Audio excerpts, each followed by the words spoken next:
ভয়ঙ্কর নাটকীয়তা, চরম উত্তেজনা, ইতিহাস গড়ার এক মহারণ। বিপিএল এর একাদশ আসরে ফাইনালের এক পাশে লড়াইয়ের মোড় নেয় দুর্দান্ত প্রতিযোগিতায়। বিস্তারিত থাকছে ভিডিওর পরবর্তী অংশে। ফাইনালে প্রথমে ব্যাট করতে নেমে চিটাগং কিংস সংগ্রহ করে 3 উইকেটে 194 রান। দুর্দান্ত ব্যাটিং পারফরম্যান্সে দলটি রানের পাহাড় গড়ে।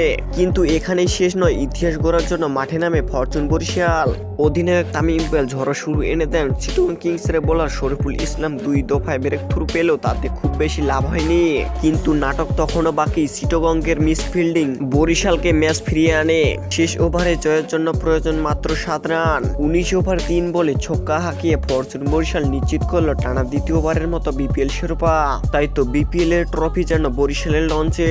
তাই তো চিটাগং কিংসকে হারিয়ে ইতিহাস গড়ে বিপিএল এর টানা দ্বিতীয়বার চ্যাম্পিয়ন হলো বরিশাল। অপরদিকে মাঠেই কাটছে চিটাগং কিংস। তো দর্শক, বরিশালের ঐতিহাসিক জয়ের বিষয়ে আপনার অনুভূতি কেমন তা জানিয়ে দিন আমাদের ভিডিওর কমেন্ট বক্সে।